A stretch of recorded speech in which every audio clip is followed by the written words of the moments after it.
Okay, we're here with another episode of American Hammers TV.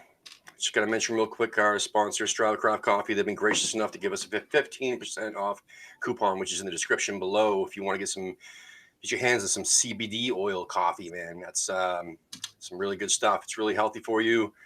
They have, low dose all the way up to some high dose of organically infused hemp oil coffee. It's really, really, really, really good stuff. Premium craft coffee out of Denver, Colorado. So again, the code is Hammers15. It's in the description below. Please do us a favor and buy some.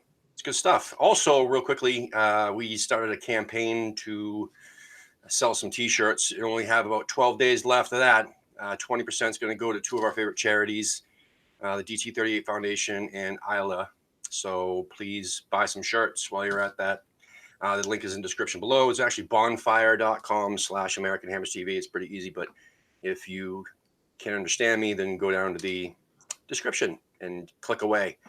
Thanks, guys. So anyway, this episode I've been looking forward to for a long time. Actually, part of the reason why we're doing this is because of West Ham Fan TV. So it's pretty awesome that Wayne, my co-host from Dallas Hammers, and I will get to chat with Nicky Hawkins from West Ham Fan TV. What's up, Nicky? Gentlemen, how are you doing? Doing awesome, good, mate. Doing good, mate. Glad to see you here. I'm just going to make a shout out to Jameson Whiskey, who doesn't freaking sponsor me or anybody. Even I've mentioned them every sodding episode. But they can sponsor me in my sponsored weight loss that I'm doing for Isla. So Jameson, if you're watching, which you probably bloody well aren't, chuck some dosh in the kitty, okay? So I just had to throw that one out there. So I like the drink. What can I say? So just so you know, Nicky, how we usually do this is that our show started by just showcasing the American West Ham supporters groups, because America, as you know, is pretty large, and you've actually visited a few.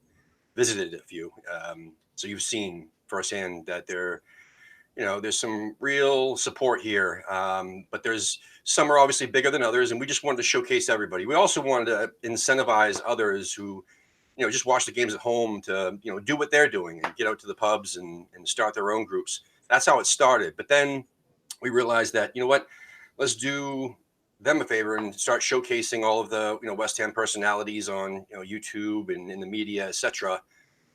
Give them something to watch instead of watching themselves. So the show's evolved crazily, and here we are, man. So how we usually start is, how did you get into West Ham? How did you become a Hammer? West Ham. I must say before I start my story, gents, you're doing a fantastic job. I did enjoy my time over in the States when I was in Florida, and I know there's massive support all over the country, and hopefully in the near future I'll be visiting again. So I look forward to meeting others, because that was a great day.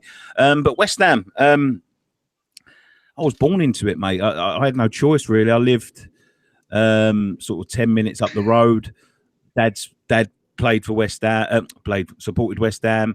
Dad's dad supported West Ham. Dad's dad supported West Ham. And actually, where interesting fact, where I used to live, my old house used to back onto the back of the Memorial Grounds, which was the original. I think it was the second ground that we ever had before we moved to Upton Park. And as I walked my local shop, I used to walk around through the parks of the local shop, and actually at the back of the shop was the original sort of turnstiles and gates and stuff, all painted in claret and blue. Looked old. I didn't know for years and years what they were. It was only when I got into my adult life I actually worked out what they were, and I was that close, It was just sort of no choice. Nobody else I knew supported anybody else. And even if they did, it would be no choice for me. I first started going when I was about 9 or 10 years old. And once I was hooked on it. And, as I said, my dad's dad. And I had no choice, really. Do you remember your first game? Your first match? What was your... Oh, I was going to say exactly the same thing. We're both jumping in here at the same time. Yeah, I do. My first game was we beat Sunderland. I can't remember the exact date. It was 1992, and we beat them 6-0. And I was just in time to stand on the old terraces, so I stood in the south stand. I went regularly from then because it was very cheap and very accessible. I think it was an old first division game I went to, my first one. Very cheap, very accessible. Not a lot of money in the area. I grew up in Newham's, one of the most financially deprived parts of the country. Not a lot of money around where I live, and but in them days it was very, very cheap. I remember going to games and paying £3 on the door to get in. But yeah, 6-0. And I actually took my boy to a European game a couple of years ago. He was a bit young, but I took him this year to the London Stadium for the first time, and we beat whoever we beat that night 8-0. And it was a bit like my experience, really. And I had to sit down and explain to him after, when we go again, boy, that doesn't happen every week. We're going to get beat quite more often than we don't, It's funny. We've had a lot of guests on that say that. They say that their first match was 10-0, 6-0, or, or whatever the case may be. I mean, I think Dave Walker also said that. And I can't remember who else. But a bunch of our guests said it was a massive shellacking. And then I think Gonzo said the same thing as well. Gonzo did too, from Hampshire. Yep. Gonzo said the same thing as well. See, mine was a 2-1 beating of Chelsea, which was like going back to the 1980s. But it's like the thing is with my first game, it was so ingrained in me at the time. If we'd have lost 6-0, it would have been the same effect. It wasn't so much the football that hooked me; it was the day. It was the standing on the South Bank, buying a hot dog, and the smells, the sounds, the rawness of the crowd that day. There would have been no other. We could have lost 25-0, and I would have went back the next week. So now I think out of all of the people that we've actually had on the show, you're the first person that's a South Banker the same as me. Everybody else has been like North Bank, and finally, it's been 4 bloody months, and I've finally got somebody else that stood on the South Bank. Finally, yeah. My first match was the day that it was my first fan cam experience too. It was the next to last home game of last season against Manchester United, and it was the most boring match I've ever seen in my life. But the experience at the pubs were fantastic. But as soon as you walked out of the pub, I mean, the atmosphere was gone. I mean, and same thing, during the match. But then after the match, once you hit the pubs again, I mean, the atmosphere was back. So the pubs in and around the area are all right, but that's pretty much it, And being on the fan cam for the first time, that was for me awesome. So that was cool. Sorry. So here's a question for you, Nicky. Go on, mate. So when you were going to the matches as a youngster, were you a student of football, or did you go for the atmosphere? What was the big deal for you? Not. Do you know what? I remember as a real youngster, sort of 5, 6. Football was always on in our house. It was. I think it used to be shown on ITV back then. Whatever league we was in, and it was always on a Sunday. Whether I went to my dad's or my granddad's, we was always watching the big match on ITV of a Sunday afternoon. Or may have even been a Saturday afternoon. My memory doesn't serve me quite good, but I remember that the first real interest I took in football was the '90 World Cup.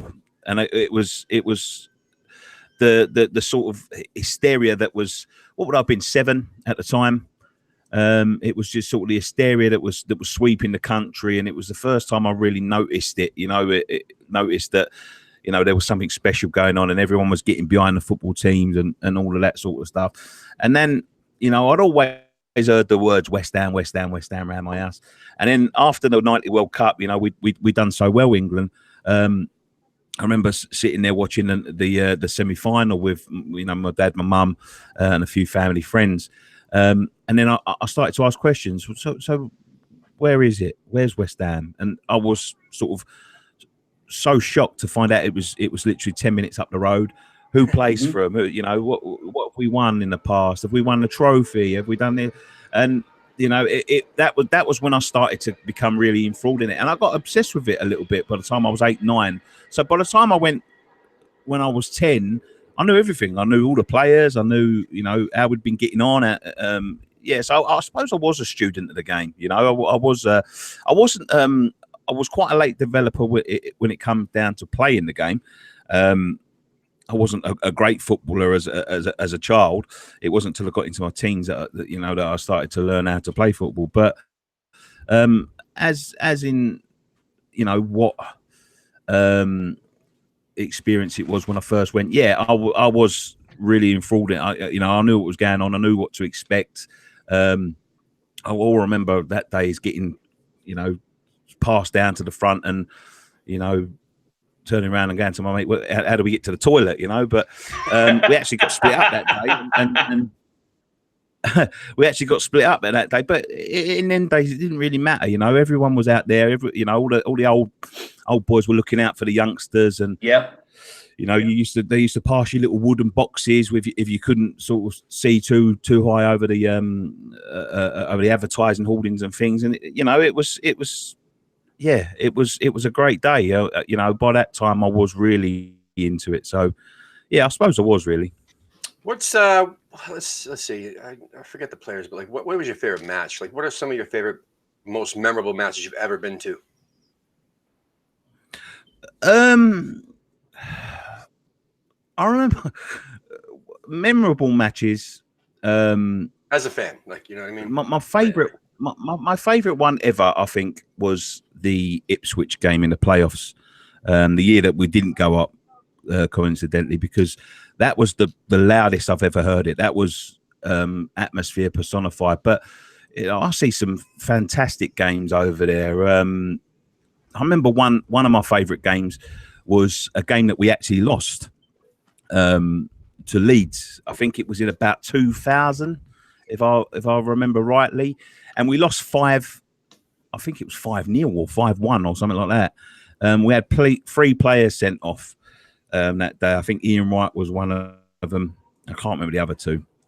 But that was a real favourite of mine because I remember I was brimming with pride. But for the performance, everything was sort of seemed to be stacked against us that day. And the players on the pitch that, remained on the pitches kept on going. I remember I nearly cried with pride that day, and I was like nearly 18, but memorable games. I think the one against Ipswich is the one for me. It was, it was a magical night. We thought it was the pathway back up, and I think that's the first time I remember us being relegated. So, I was really eager to get back to the Premier League, and I think we'd lost the first leg, so everything seemed to be in conjunction. The crowd were behind them. It was a night game. You couldn't beat the night games at Upton Park. They was some of the best nights anywhere in football, and it was I think that one springs to mind the most. A lot of people have said, Nicky, like, what with the move to the new stadium and everything, that it might be good if the team actually went through a relegation again to sort out some of the snowflakes and get it back to, like, old school, so to speak. What do you think about that? The thing is that if you're there, Wayne, to watch West Ham, you're there to watch West Ham. It doesn't matter to me whether we're playing, Arsenal, Chelsea, Tottenham, or Macclesfield, or Cardiff, or one of the lower teams. I'm there to watch my club. I hear so many people who are sort of call, I wouldn't say fair weather fans, because fans are fans. If you're supporting, not everyone can get to games, not everyone can, but the sort of newer breed that have come with the with the move to the Olympic Stadium and saying about how excited they are to watch Man United and how excited they are to watch Tottenham or Arsenal or whatever.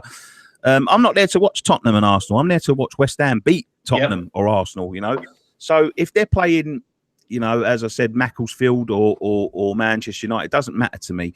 But in terms of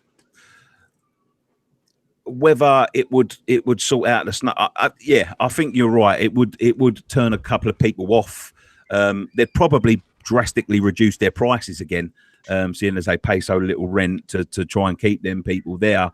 it would sort a few out, because I think there is still a few, and I think there will be for a few years of the hangers on that came with the old +2 scheme, when you've got sort of all sorts of fans buying tickets just for the sake of buying tickets. I think that's why you see so many empty seats dotted around the ground.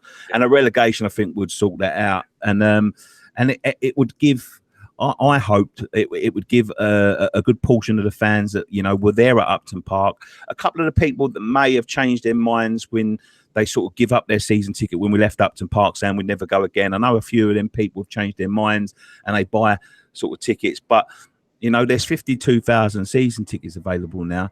And the problem with a +2 scheme, which I said at the time, is, you know, there's going to be about a third of them that, you know, don't deserve to go. And there are other people that look, the one thing I can't moan about at the new stadium is the prices of season tickets.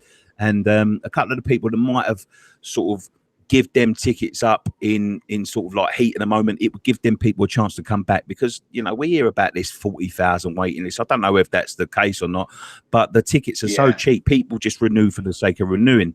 And a relegation probably would give an opportunity for the, you know, the people that did give their tickets up at the heat in a moment and have sort of regretted it since, to come back. And I think that's why Upton Park was so special, because the people inside the ground were there for one thing and one thing only. They ain't there to see Tottenham or Man United. They were there to see West Ham, and I think that would be a cleanse. But in another way, I don't want it to happen. So I'm wishing it to. Yeah, no, I hear that. I say it a lot on the show. I thank Avram Grant for getting us relegated that year, because, you know, the 2010-2011 season, because the club needed a reboot at that point. If you look at that 2011 and 12 season, which was in championship, that was, in my period of being a West Ham fan, that was my favorite season, because it was just so exciting every single week in, week out.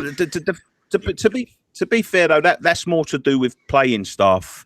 A reboot, we definitely needed one, because there was still a massive hangover from the Icelandics, who were signing players for ridiculous wages that, you know, become so unsustainable that we needed to get them players out of the club. Otherwise, we would have been in bigger trouble than we nearly were.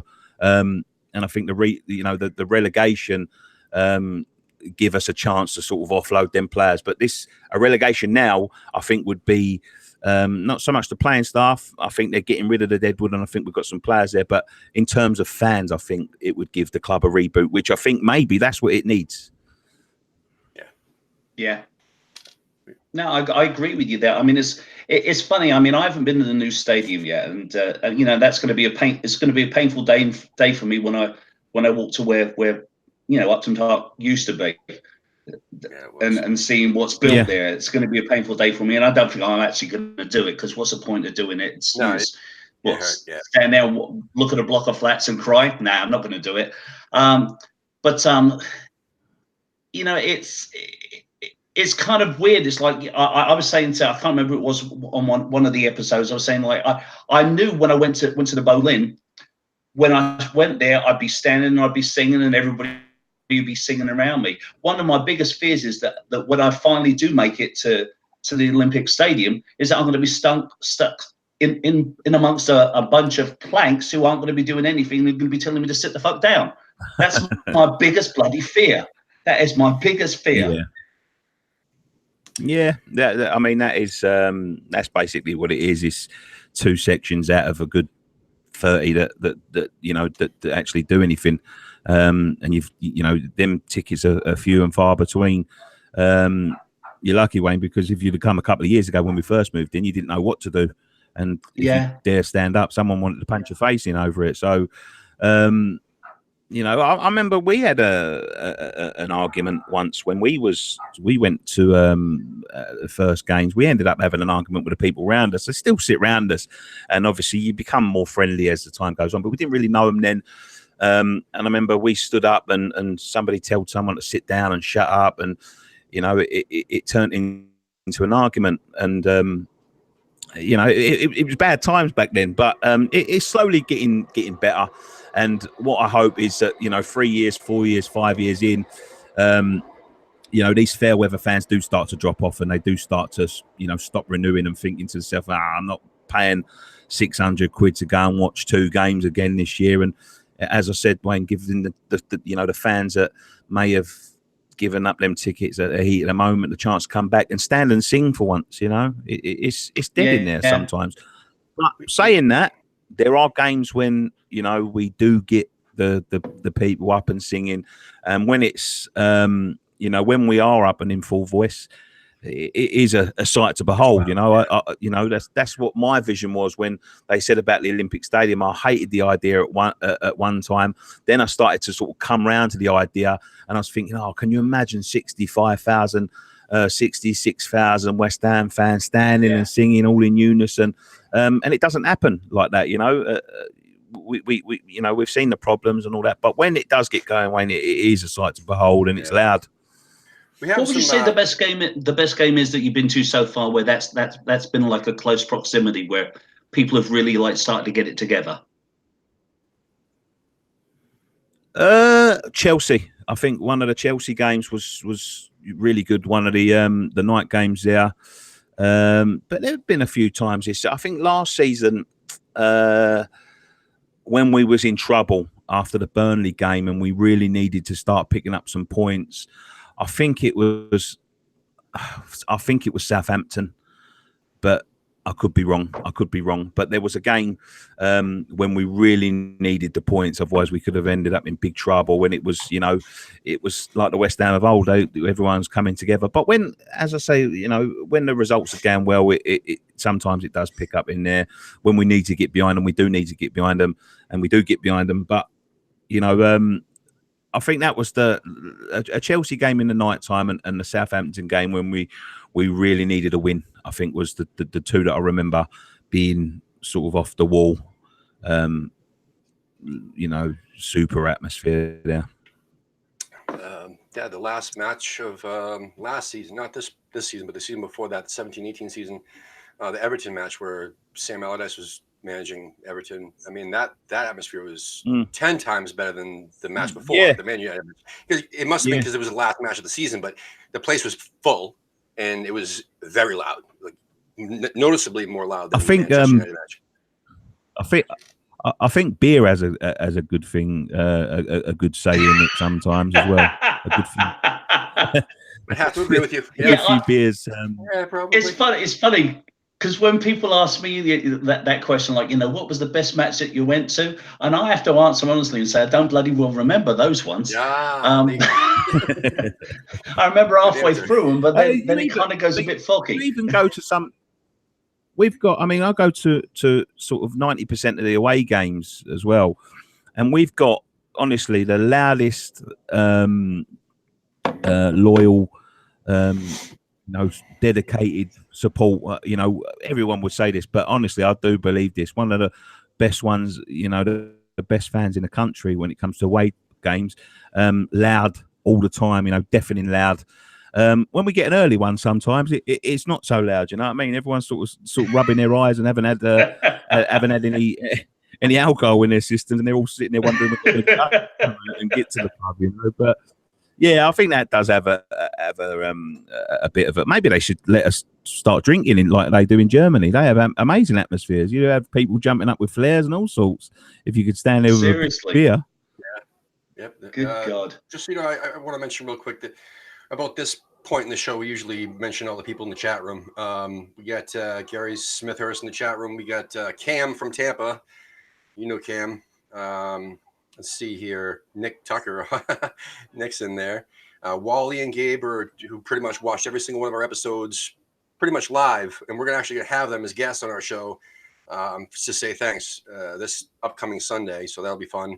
And looks like Hammer's chat's in there too, chatting away. Awesome. So thank you guys for watching. And speaking of all that, we do have a couple fan questions for you. I think you might enjoy these.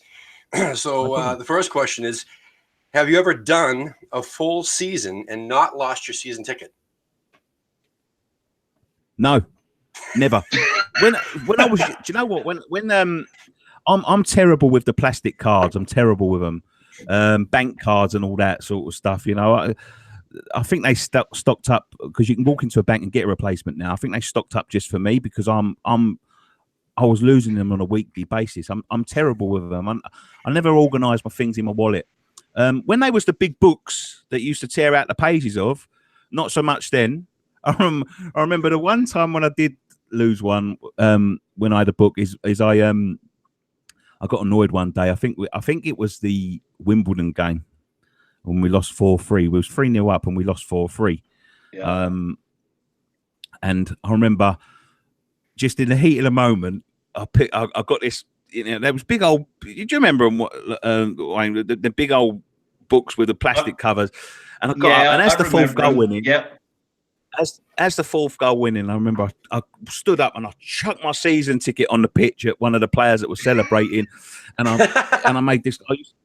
I used to sit in a Bobby Moore lower, and I made this dramatic exit, and I was walking towards, like, there was a little thing on the side where it was like a little walkway that used to go down the sideways. I remember parading up there, and I got 2 steps up, and I thought, oh shit, and I sort of came back sheepishly, and I said to the steward, "Excuse me, mate, can you get my season ticket for me, please, before I go home?" And he just went, "Yeah, sure." And he just picked up, and as it happens, there was a few on the pitch, and he went, "What one's yours?" It's that one there. Oh God. Oh God. We got another one here. This one says, "Ask Nicky who his favorite Scottish person is from Hammers Chat." Oh, I wonder who that's from. Favorite Scottish person? I can't think of one off the top of my head. From Hammers Chat. I'd say someone said, oh, actually crossed Hammers in there. It says Gonzo. And then Gonzo, yeah, I'm sure he's got a bit of Scottish. No, Gio's. They're all fantastic boys. Gio and I talk regular. And the thing they done the other night was amazing. You know, it was. I don't feel. I said to the boys, look, I'll try and stay up with you by about 11 o'clock when my interview had finished. I was in bed, mate. I couldn't keep my eyes up anymore.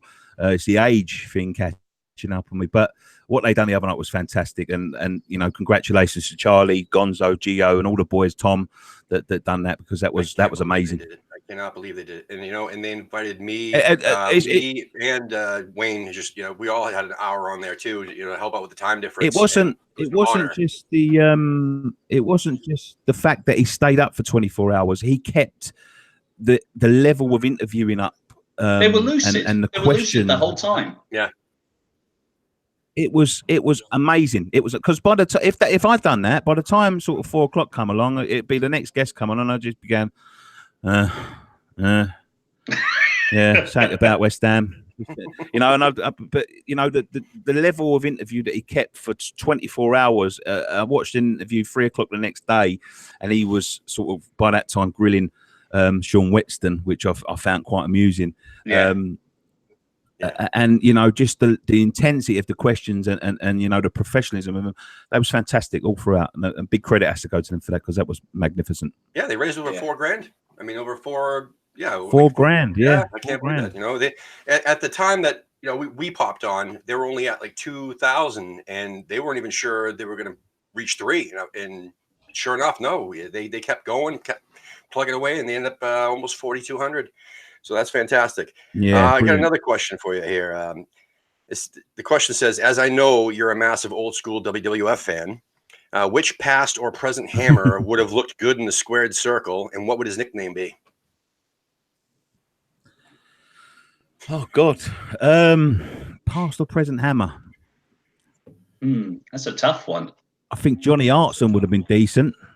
I've met John Hartson a few times, and he's you know, he's a big old lump, and he was a size that when he was playing for us, he was a big old size, and he'd have to be something like something about dragons. It'd be the super dragon or something like that. I don't know. I've got no idea. These questions are really left field. I was expecting more. Igor. Do you know what? Igor Stimac would have been a good one. Igor Stimac. He was a big old lump as well. Guy DeMel has a scary face, man. You know what I mean? Like, he has that mean demeanor when he gets his mean on. He's a big, tall dude too. Yeah. Like I don't know what his name would be. I don't want to say, but so what? It says, what is your favorite ever fan cam? Like, who was your favorite ever fan cam that you had on? That's another one. I used to like talking to.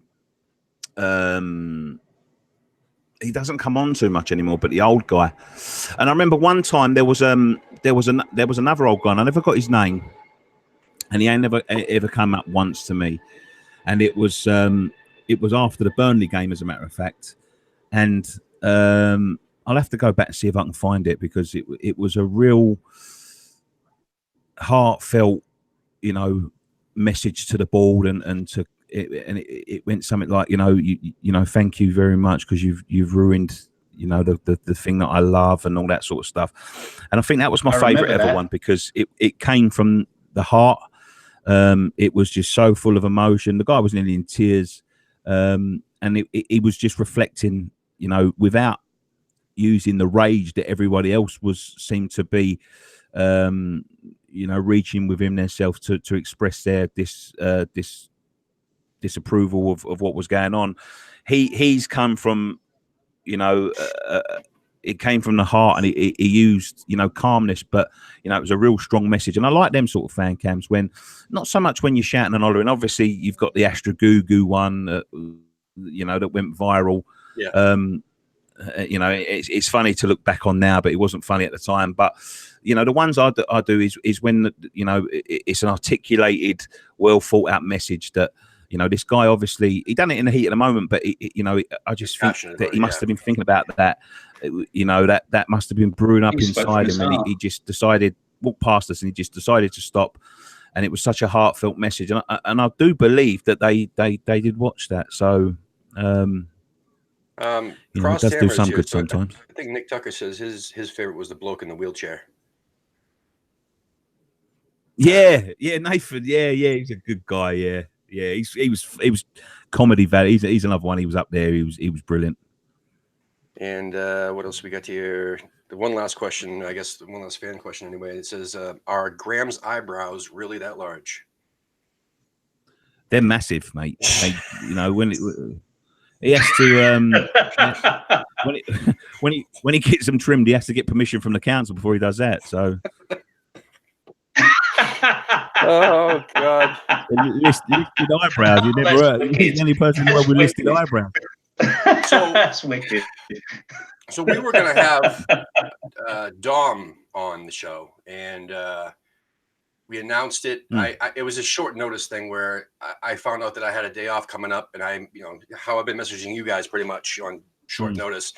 I reached out to Dom and said, "Hey, you want to do a show tomorrow, blah, blah, blah, at this time?" And he said, "Yeah, I can do it on my lunch." And I'm like, "Cool." So apparently he hasn't watched the show, because our shows usually go for about an hour. So I messaged him, that day, the following day. I said, "Hey, yeah, wow, you get an hour for lunch? That's awesome, man." And he said, "No, I only get a half." I'm like, "Oh, well, we do an hour, man. I mean, that's what we've been doing. We want to kind of keep that, continuity." And and then he said, "Okay, well, yeah, I would love to give you an hour. Let's just not do it today and move on." But amidst all that, man, the fucking backlash, holy shit. There was a first time we've ever experienced it. For every single person that said, "Yes, awesome, I can't wait to see that one. That one's going to be fucking great. I can't wait to watch that interview, blah, blah, blah, blah." I'd say mostly Twitter. Facebook and Instagram were very popular, but it was Twitter. It was just fucking, "I'm going to unsubscribe to your channel. You're going to lose followers this way. We're going to fucking unfollow you. That guy's a fuckhead," and this, that, and everything else. It was crazy. I've never seen anything like that. Was the most, backlash we've had yet. And we didn't even have him on the fucking show yet at that point, but I don't know, man. Like, we're definitely going to have him on. We just need to straighten out a time where we can get him for a full hour, but between his job and everything else. I don't know, man. So you guys received similar backlash, I guess, is the question, really. Dom, I think Dom is. I think on his Twitter profile at the minute, he's got his name as Marmite. Yeah. I don't think that you can sum him up any more than that. Really, he's one of them people that you love him or hate him. You either love him or you hate him. Some people hate him with a passion. I mean, to the point where people have tried to get physical with him. Yeah. And some people absolutely respect everything he says. Do I agree with everything he says? Not always, no. Same here. We have our discussions, you know, but the thing about him is the fact that, you know, I get the same thing week in, week out, and we are actually trying to derive a system where we can get to more fans at the moment, because I think that's where our channel excels, is when we hear from the fans. I think that's what we're, you know, basically what we're there for, is to make sure that these fans have got a platform to speak on. And I've always said this from the bottom of my heart, is that nobody is ever restricted from coming on West Ham Fan TV. We don't turn around in a queue, and you know, if you've ever come over and see us, you know, mostly we leave Dom till last, and that's to leave him to calm down, because he does come out with some ridiculous things when he's angry and all that sort of stuff. And since the Astra Goo thing, which you know, went viral, and it was our first real experience of a viral video, and the backlash from that, from some of the people we knew. And you know, first and foremost, what I had to do is you know, I had to sort of jump in and defend him in a few cases, because it was getting intense. In some cases, people were threatening him, his job, and things like that. And I remember a guy that messaged him. I won't mention any names, but a guy that messaged him personally. He was an old friend of his, and he works for a police force. And he was just lambasting him about how, you know, he's shown himself up because he works in the public sector. He's going to make sure that his boss knows all about it, about his racism and things like that, which, you know, I think he called somebody a Romanian farmer, which was, you know, just a stereotype of anything. Actually, yeah, it was that fan. Yeah. And you know, he was just, Dom was really, really frightened about it, and you know, I had to message this guy, and you know, I had to tell him that, you know, what he was doing was out of order. You know, I mean, if you don't agree with it, you don't agree with it, but you know, personally threatening someone because you don't like them is not on. And he gets that a lot. He gets, you know, some people, you look at our comments, they're 50-50, split right down the middle. Yeah. Dom's the best person on here. Do not ever, and then the other half is, do not ever interview him again. He hasn't got a clue what he's talking about. But it's his opinion, you know. When I spoke to him at the last game of the season, he had a few drinks. He wasn't as drunk as I think he came across. He'd had a couple of pints for his birthday and whatever, and he was talking about Anderson. Now, what he said about Anderson really sort of derived people the wrong way, and I think he came across a little bit wrong in his delivery there, because I think what he was trying to say is, how can we improve Anderson? Anderson's been decent, which I tended to agree with him, you know, over the course of a season. But there is a time to play sometimes. And when you've just won 4-1 at the last game of the season and he's had a decent game, maybe that's not the place to say it. And maybe his decision making and, you know, what he's saying needs to be thought out a little bit more. But, you know, as I say, it's his opinion. You know, his opinion, you know? I believe that everybody's opinion should be respected. You don't have to agree with it, you know, but you know, you should respect it. And to you know, tarnish him with this, you know, this thing about you should never interview him again. If the people think I go out and look for him and search for him, you know, he comes to us at the end of the day. The same as if he didn't come over, he don't come over. There's been games before when he doesn't come over, he hasn't been there or whatever, and it's not, you know, he always contributes to the platform, which is what we're there for, and we would never you know, stop him having the opportunity to do that. The same with Nick Marsh. Nick Marsh gets, I think 99% of the comments Nick Marsh gets are positive. You know, he's a very good interviewee. He's there every single week. You know, and he's another one. I think he's Dom's friend. Sorry, there's a train going past. He's, you know, he's Dom's friend. They go together. They watch the same game, but they've got so many different opinions. You know. Yeah, that's true. We've asked Nicky to come. I mean, we've asked Marshy to come on. We've also, I mean, the whole point with, you know, we want him on our show too, because that's what we're trying to do. Having you and Gio and Gonzo and Baz and all these people on, we want to, you know, showcase the personalities from over there on YouTube, West Ham related over here. Regardless if we agree 100%.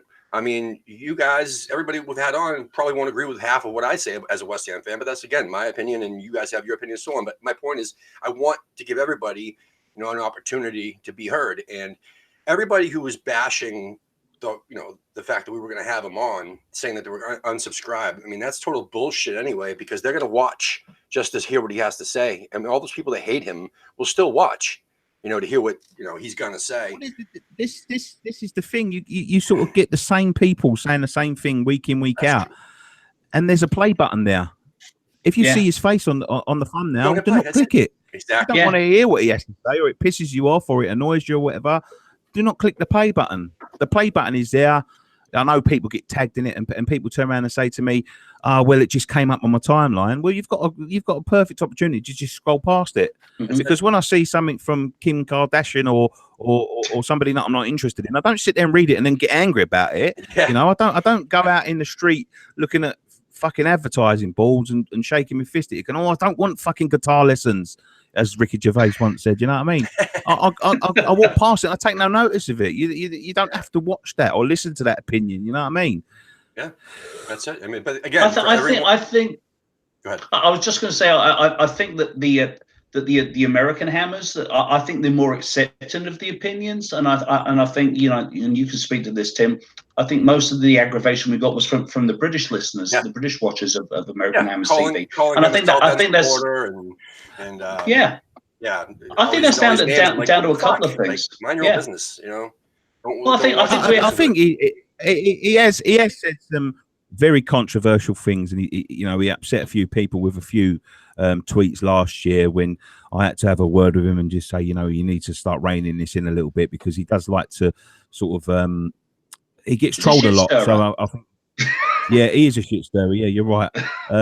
But he does get trolled a lot, and I think he takes it upon himself to reply when the right thing to do would just be ignore it. And a few of the tweets last year, so I think he upset quite a few people then who lost a lot of sort of respect for him or whatever. But at the end of the day, as I say, you don't have to listen to Dom. You don't have to listen to me. You don't have to listen to Ryan. So let's backtrack a little bit. Let's start with, hey, how did you come up with the idea to start the West Ham Fan TV? How did it start? Who started it with you, or was it all your idea? Let us know the story of West Ham Fan TV. Well, basically, I came up with an idea of a sort of show / podcast when I wasn't going to West Ham. I'd given up my season ticket.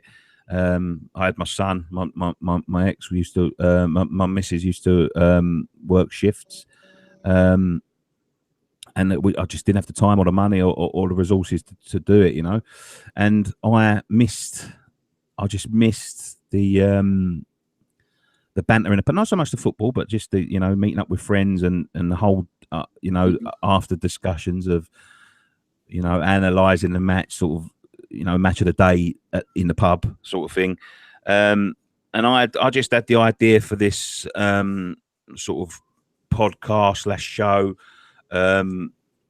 to when I was thinking about not going, I was thinking, God, I missed that. But then I was thinking to myself, well, if I miss it, there's other people that don't go anymore that would miss it. There's other people that never get to the chance to sort of sit in the bowling or the Central or the Queens or whatever and discuss the game. So I want to create a show or a podcast or whatever you want to call it to take that conversation into their front room. And I remember I was obviously we hadn't even thought of West Ham Fan TV yet. And I remember phoning up Ryan and Scott and Graham with this idea and saying, like, because we've been friends for many, many years, and saying to them, look, I've got this idea. I think we could get it to work. Do you fancy trying it out? And they just went, yeah, fine, yeah. And I told this story on Hammers Chat the other night when I was thinking. I sat down in a cafe with them at the end of my road, and instead of writing down the words, I drew pictures of where we was going to sit, where we, what we was going to do, where there would be a board of topics, where there would be a camera, where we would set up the tables and whatnot. And you know, they seemed very very keen, and we actually approached Knees Up Mother Brown. I don't think Grammar would mind me saying, to see if they would like to publish it, because I thought to myself, you know, we would film it, a few people would watch it, mums and dads and a couple of friends would watch it and whatever. And we approached Graham, and when I think about the way we approached him back then, is mental. You know, if someone came to me with the same idea now, being a social media person, I'd tell them to go away. I'd say, you're talking nonsense. What are you talking about? You know, but I went to Graham with the idea, and he's like, yeah, we've been thinking about getting into the sort of like the fancy, because back then there was the Arsenal thing was really starting to blow up, and I never sort of envisioned going down that route. And he's like, so what do you want to do? And I'm like, well, I want to film this discussion in a pub, and I want to, you know, like talk about the game, and you know, it'd be like an in-depth analysis, and you know, we'll all sit there. And so what's the idea? I said, we're just going to be drinking pints. And he's like, oh, okay. So it sounds good. He says, I'll tell you what. I says, I've got a guy who is a producer on TV who, you know, if you want, because like, how are you going to film it? I was like, I don't know. And he's like, well, do you have any experience in media? I said, no, I don't. I've got a camera here. I think it's good enough. You know, Scott found it at work, and he's like, okay. He goes, I'll tell you what, I'm going to pass you on to the producer, who was James Longman. I'm going to pass you on to him because he produces TV shows, and he might be able to give you a little bit of a nudge in the right direction. So I approached James and I said, James, what you know, what do I do? And he's like, you're probably going to need multiple cameras and all this. And like, James has become you know, I love James. Love James to bits. And I used to listen to all the podcasts when he was on Knees Up Mother Brown and Chris and the guys there. And he was saying, look, you know, it's a big, and we ended up winging it, because he was saying to me, you need multiple cameras. And when the guys were saying, oh, well, you know, the dream's sort of dead because we've got this one sort of holiday camera that Scott's found on holiday, I was like, no. I don't want it to be multiple cameras. You know, I'm going to resist the advice of the highly paid American producer who produces one of the biggest shows in the world, and I'm going to go with the idea that I've got, which is to have one camera in the middle there. And the effect was to not change the cameras, because I want it to feel like the audience was sitting there with us. You know, which I thought we came across quite well. And I completely ignored James's advice. And at the time when we was about to launch, there was a channel called Irons United. No, that's not right. It was I can't remember. They're long gone now. And it wasn't Irons United. It was another guy. The name escapes me. And it was a very talented kid called Liam Spence was running this channel. And just as we was about to launch the first ever YouTube channel, he came along and launched his YouTube channel, and we got advised against launching at this date, because he's like, you know, I've just had Liam Spence, who's got all this experience in social media, who is a blogger, he's got, you know, 25,000 followers on Twitter, and you you know, a 32-year-old man from Canning Town with no experience, nobody knows who you are. I've just checked your Twitter and you've got 4 followers. And he's going to launch this, and I've just seen his show, and it's a multi-camera in a studio, and you're sitting in, you know, your clubhouse. I don't think you should launch. And I was like, okay, well, I'll have to think about it. So I spoke to the boys. I said, what do you want to do? And he's like, let's just go for it. You know, Knees Up Mother Brown are no longer interested, because I don't think that, I thought they thought we was going to get trounced by this guy. I was like, we can create our own channel and just go ourselves and just see how we progress, or we can just stop now. So we set up the camera in this little bar, and some of our early videos were so funny because we just didn't have a clue what we was doing. Still don't to some extent. And, you know, we created that went down well. People were starting to share it. You know, you went from sort of 90 views to 200 views to 400 views, then to 1,000. When we first broke 1,000 was crazy. And then I think in the height of it, when we was on our game a couple of years ago, when we still had the studio and we still had everything organized, I think some of them were getting 35, 40,000 views for post-match pint, which is phenomenal. They still do get, some of them get into the 20s and 30s now, but which is phenomenal for a load of people that just didn't know what they was doing. And yeah, it was a crazy thing. Then we met Robbie from Arsenal Fan TV, who sort of taught us a few lessons the hard way, and we're still learning. We've got a long way to go before we're anything perfect. I think I said last season was probably our worst in terms of the content, because I just think it was shabby. It was we was losing quality on the equipment. We'd lost a sponsor, so we haven't got any more money coming in, and we had to just go and dip into our own pockets to buy this sort of expensive equipment that you need to to carry on. But we got there in the end, and next season we're looking to progress it and be the best we've ever been. So it's just over the last 3 or 4 years, it's just absolutely snowballed, and I never thought we'd be anywhere near where we are now. Yeah, no, that's what we were talking about the other night with that 24-hour charity live stream. When I was talking with Gio, he asked me about our show and stuff and what our plans were, and it's pretty much the same as you. Like we don't know. We just want to keep going forward and keep expanding and adding new different content and so on. But I was telling him that between Hammers Chat and West Ham Fan TV during the off seasons, that's what kept me through. Being able to watch the transfer news, and even though the post-match pints weren't there, I mean, you were still you guys were putting out content, and it was always, informative. That's where I got my news from, and, other than obviously X and stuff. But which I hate Twitter, so I only go on there for that. That's the direction that we have to take the channel in now, is the fact that we're trying to become. It's opinion. Our channel's always based on opinion. I don't know anything that anybody else don't know.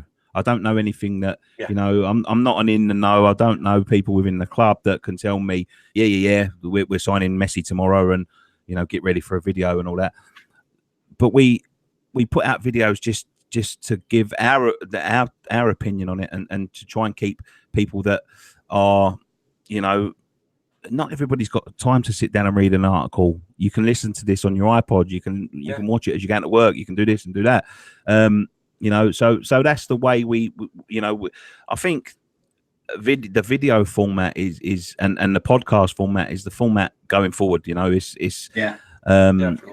want to get to a point where if something breaks, as I said the other night, we need to sort of make a plan to and monetize it so we can go full time, because I want to be on the fucking spot every time something breaks. As soon as we sign someone, I want to be going live like that.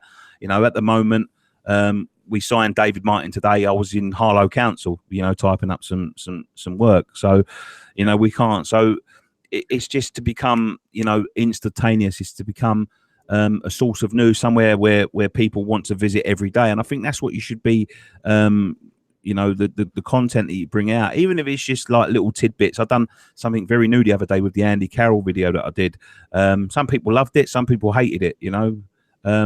Was he a hero? No, he wasn't. That's not what I was saying whatsoever. He was somebody that could have been and should have been one of the heroes in our club's history. Definitely. But he was saying a bit different, something to watch, something to fill the time. And that's where I want to be heading in the future. I want to be making 2, 3, 4 videos a day, even if one of them's an information video, one of them's looking at something in the past, one of them's looking at what we've done this day in so-and-so. And so people will know that when they come back to West Ham Fan TV, that there'll be something there new to watch. Yeah, I mean, what inspired us about you guys and Hammers Chat too was the fact that, well, especially you guys, the post-match pints, the difference of opinion, after you go through the lineup, I mean, you guys will be talking, and then not all the time you agree, and that's what's most entertaining about you hear everybody's point of view. Sometimes you'll second guess yourself and be like, wait a minute, yeah, he's right. even though you're thinking what Ryan's saying, but then, you know, I think Scott will say I something. think that's a key part about football is the fact that you can watch the same game and you can have 20 people watching the same game and you get 22 different opinions. Yeah, you know, and that's the way the way that football is. It's a game that, you know, you might think someone's the most fantastic player in the world. I remember me and Ryan on post-match point a few years ago, Man United in the FA Cup. We watched the same video, the same game, came back and was talking about the same incident, and it was the Man United goal when they equalised in the FA Cup, and Schweinsteiger had pushed Randolph into the goal, and I said it was a foul, and he said it wasn't. You know, and we nearly had a punch up over it. What game was and you that's watching? just the way that that I heard you say that before too. Yeah. But that's just, I think that's the beauty about football, and I think that's the beauty about the you know, the differences of opinion. You know, and you know, I think fan opinion is the most important opinion in football, But and I think everybody should get a chance. Out of everybody, and we're gonna close soon on this, but out of everybody, I mean, between, you know, all the different shows out there, there's a bunch of, you know, West Ham shows out there that are, you know, not quite as big as Hammers Chat and you know, West Ham Fan TV. But I watched But them they're all. but the thing is about that is that they're all, every single social media account, whether they're making video, you know, it's not easy to make videos. You know, you guys, Irons United, there's Flump 9, there's Free Hammers, the Fatal, there's Flump 9, JPWHU, West Ham Way. You know, I like to watch all of that content because I think it's still a difference of opinion. And if you're putting yourself out to make that sort of content, and to, you know, it's a hard job. It's a hard job. It takes up a lot of my free time, and it has done for a long time. And if you're taking the time to, you know, to film that stuff and put your opinion out there, you know, I'm not going to turn around and say that West Ham Fan TV is better than Hammers Chat or Flump 9 or Irons United. Or, you know, they're all different. They're all different in a unique way. And I think as a West Ham fan, who looks in on this sort of stuff, American Hammers and the podcasts that they do, you know, the Claret and Hugh one and the Knees Up Mother Brown one and all them sort of stuff. There's so much content to consume. There's so much to consume. You can sit there and fill your day with content from, you know, what, you know, a lot of them. I know you guys have said it. The Free Hammers have said it, that we inspire them to do that, and I take pride in that, because I think to myself, you know, if I can inspire a few more of these channels, you know, I think the content to be watched is so different, and everyone has their own unique take, and everyone has their own unique spin. And I think it's good for West Ham fans. I think it's good, especially for expats and things like that. I think the difference in content between the channels and all the social media channels, you know, you should follow them all. You know, we have people come to us and say West Ham Fan TV's better than. Go on. When you said, like, for expats, it's not only that, but anybody that's over in the States. I know as an expat living over in the States, I was used to, you know, being back home, switching on the telly and getting all my football news, everything being you know, fed to me, spoon fed to me all the time. Being able to pick up a newspaper and read 4 or 5 pages worth of sports news and feeling fulfilled with that. Since moving to the States, what I have to go on to fulfill me as far as news for West Ham is concerned, apart from the occasional phone call that I would get from a mate back home that would say, "Oh, Wayne, by the way, this going on," or a mate that works on the airlines who would occasionally bring me a newspaper. All I've got these days is you lads, Hammers Chat, the other TV stations. It's imperative for us that you guys are doing what you're doing. You are our lifeline. Seriously, and I can't express this enough on behalf of everybody that's over here, is that what you're doing is really making it easy for us. The main thing for us is that you're actually real people. You know what I mean? It's not like it's not like watching, you know, NBC Sports or something like that. You're not watching these plastic people. We're actually watching real opinions from real people. That's what's most enticing. Like, we feel, like you said, when you have that one camera and, you know, shining on you guys, it is like we're in the room with you. And same thing with you know, with Hammers Chat and all the other things.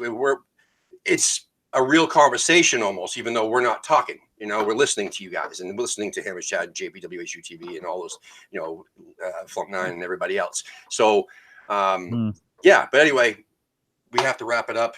Listen, thank you so much for coming on, Nicky, man. Like I said, we've been looking forward to this for a long time, and just keep doing what you're doing. I hope you guys, you know, continue to grow, and yeah, I mean, that's our goal too, is just to keep adding stuff and growing. Listen. So I want to thank everybody else in the chat room today too. We got a couple late bloomers in there too.